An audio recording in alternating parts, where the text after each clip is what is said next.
আসসালামু আলাইকুম। সংবাদে আপনাদের সবাইকে স্বাগত। সংবাদ শিরোনাম।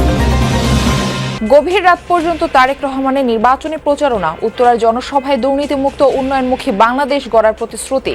উত্তরার মানুষের সমস্যার সমাধান, ঢাকা শহরে, ঢাকা মহানগরীর মানুষের সমস্যার সমাধান সহ সমগ্র বাংলাদেশের খেটে খাওয়া মানুষের সমস্যার সমাধান একটু হলেও কিভাবে লাঘব করা সম্ভব হয় সেই বিষয়গুলো নিয়ে আমাদের পরিকল্পনা করতে হবে।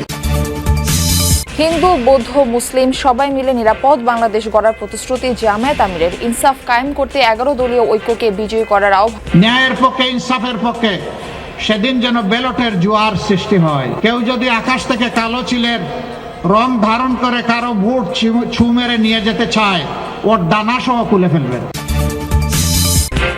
নির্বাচন আয়োজনে অভিজ্ঞতার ঘাটতি আর আইন শৃঙ্খলা পরিস্থিতি নিয়ন্ত্রণে সরকার ও ইসির প্রধান চ্যালেঞ্জ, বলছেন বিশ্লেষকরা। সামলাতে হবে গুজবের প্রভাব। সোশ্যাল মিডিয়া, এআই এর ব্যবহার, এটা নিয়ে একটা অন্যরকম পরিস্থিতি হতে পারে। এটা একটা বড় চ্যালেঞ্জ। এক নম্বরে হলো ধরেন আইন শৃঙ্খলা, কারণ এখানে যার সুযোগ আছে সে শক্তি প্রয়োগ করার চেষ্টা করে। এটা একেবারে 73 থেকে আমরা দেখে আসছি। টুঙ্গিপাড়া, কোটালীপাড়ায় এবার নির্বাচন হচ্ছে ভিন্ন বাস্তবতায়। নৌকার ঘাটিতে ভোটের লড়াইয়ে বিএনপি সহ বিভিন্ন রাজনৈতিক দল ও স্বতন্ত্র প্রার্থীরা। আমার প্রতি তাদের অফুরন্ত ভালোবাসা, আমি অভিভূত হয়েছি যে তারা এতটা আমাকে গ্রহণ করেছে। এলাকার মানুষের কল্যাণে, এলাকার উন্নয়নে মানুষ আমার পাশে থাকবে। সবাই আমরা এই দেশকে বসবাস করতে চাই এবং সবাই একসাথে মিলেমিশে দেশটাকে গড়তে চাই। গুলশানের ফুটপাতে রড পড়ে আশফাকের মৃত্যুর দায় নিতে নারাজ দুই ভবন কর্তৃপক্ষ। মামলা করলেও বিচারের আশা করে না পরিবার। অভিযুক্তের আড়ালে ঝুঁকির কথা জানালেন স্থানীয়রা। এইভাবে গুলশানের মতো জায়গায় দাঁড়িয়ে আছি, মানে এটা তো আমরাই দাঁড়াই, আমাদের কলিগরাই দাঁড়ায়। এটা আসলে নেওয়ার মতো নয়। এখানে সেই গাড়িগুলো প্রিভেল করে, সেই দোকান প্রিভেল করে এবং কনকর্ডের ওই রাস্তা দখল এটাও প্রিভেল করে। ইরানের দিকে এগিয়ে যাচ্ছে আরও একটি মার্কিন নৌবহর, জানালেন খোদ প্রেসিডেন্ট ট্রাম্প। হামলা হলে তেহরানের পক্ষ নিয়ে পাল্টা জবাব দেবে হিজবুল্লাহ। মঙ্গলবার সকাল থেকে গভীর রাত পর্যন্ত নির্বাচনী জনসভায় অংশ নেন বিএনপি চেয়ারম্যান তারেক রহমান। ময়মনসিংহ থেকে গাজীপুর, সবশেষ রাজধানীর উত্তরায় জনগণকে কাঙ্ক্ষিত বাংলাদেশ উপহার দেওয়ার আশ্বাস দিয়ে বিএনপির পরিকল্পনা তুলে ধরেন তিনি। জোর দেন নতুন বাংলাদেশে দুর্নীতি দমনে।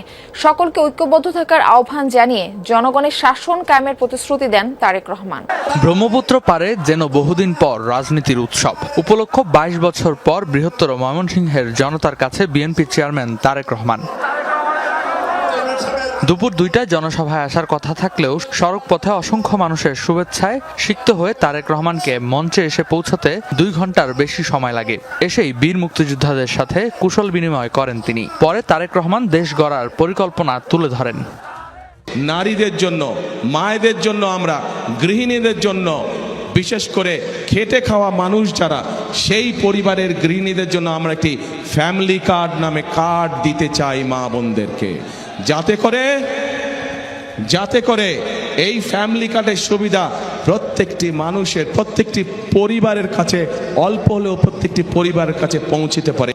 দুর্নীতির বিরুদ্ধে বিএনপির অবস্থান বরাবরই জিরো টলারেন্স ছিল জানিয়ে আগামীতেও এ বিষয়ে আরো জোর দেওয়ার কথা জানান তিনি। 12 ফেব্রুয়ারি ভোর থেকে ভোটকেন্দ্র পাহারা দেওয়ার আহ্বান জানিয়ে তারেক রহমান ঐক্যবদ্ধ থাকলে জনগণের শাসন কায়েমের প্রতিশ্রুতি দেন। সেই স্বৈরাচার যেভাবে বলতো তাদেরই ভাষা ব্যবহার করছে বিএনপি।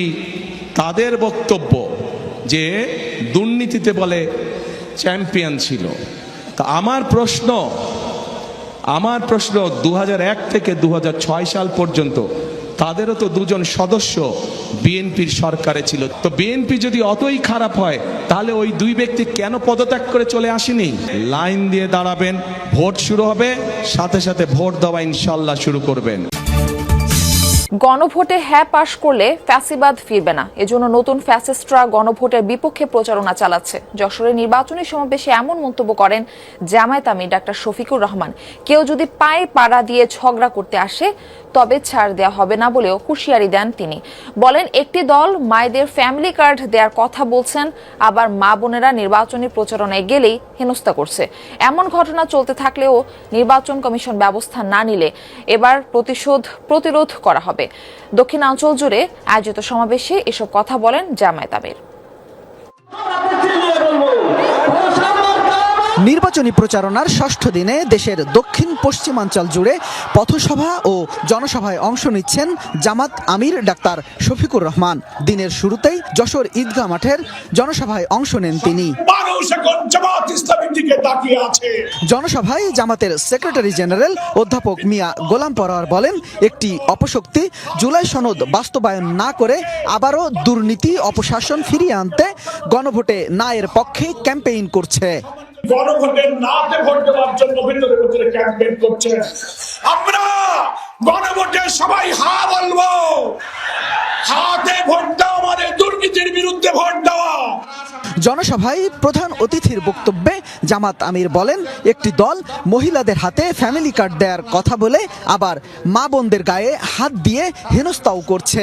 তাই তারা যতই প্রলোভন দেখাক তাদের কাছে মা বোনেরা নিরাপদ নয়। ভোট চাওয়ার জন্য বের হচ্ছেন, একদিকে ফ্যামিলি কার্ড আর একদিকে মা বোনদের গায়ে হাত, দুইটা তো একসাথে চলে না। এ দিয়ে কি বার্তা দেওয়া হচ্ছে জাতিকে? বার্তা দেওয়া হচ্ছে আগামীতে এমন কোনো দল যদি ক্ষমতায় আসে যারা এখনই গায়ে হাত দেয়, তাদের কাছে বাংলাদেশের একজন মা বোন নিরাপদ হবেন না। পুরোনো ব্যবস্থায় আর ফিরে যেতে চায় না। গণভোটে হা মানেই হচ্ছে আজাদি, গণভোটে না তার মানে হচ্ছে গোলামি। গোলামি না আজাদি, গোলামি না আজাদি। এরপর হেলিকপ্টার যোগে সাতক্ষীরার জনসভায় অংশ নেন জামাত আমির ডাক্তার শফিকুর রহমান। বক্তব্যে তিনি বলেন, ছাত্র সংসদ নির্বাচনগুলো বলে দেয় দেশের মানুষ পরিবর্তনের দিকে মুখিয়ে আছে। তিলে তিলে জ্বলে জ্বলে দেশপ্রেমের কঠিন পরীক্ষা দিয়ে অন্যায় এবং আধিপত্যবাদের কাছে মাথা নত না করে নিজ দলের নেতারা দায়িত্বশীলরা যেখানে হাসি মুখে ফাঁসির কাস্টে গিয়ে দাঁড়িয়েছেন, সেই দলকে আপনি ভাই ভয় দেখাবেন না। আসছে নির্বাচনে আইন শৃঙ্খলা পরিস্থিতি সামাল দেয়া সরকার ও নির্বাচন কমিশনের জন্য বড় চ্যালেঞ্জ হিসেবে দেখছেন বিশ্লেষকরা। সেই সাথে ইসি ও নতুন প্রশাসনের নির্বাচন আয়োজনের অভিজ্ঞতা না থাকাও অন্যতম ঘাটতি। ফলে লেভেল প্লেইং ফিল্ড বজায় রাখা কঠিন। তারা বলেন, ভোটের দিন ঘনিয়ে আসলে বাড়বে গুজব, যার প্রভাব মোকাবেলা ও প্রতিরোধ করাও চ্যালেঞ্জ মনে করছেন বিশ্লেষকরা। ২৪-এর গণ অভ্যুত্থানে বদলে যাওয়া প্রেক্ষাপটে দুয়ারে কড়া নাড়ছে ত্রয়োদশ জাতীয় সংসদ নির্বাচন। জনমনে ভোটের আকাঙ্ক্ষা তীব্র, রাজপথেও উত্তাপ কমেনি। বড় রাজনৈতিক দলগুলোর পাল্টাপাল্টি হুঙ্কার আর জোট ও ভোটের ঐক্যের সমীকরণ মিলিয়ে এবারে নির্বাচন যতটা প্রত্যাশার ঠিক ততটাই চ্যালেঞ্জের।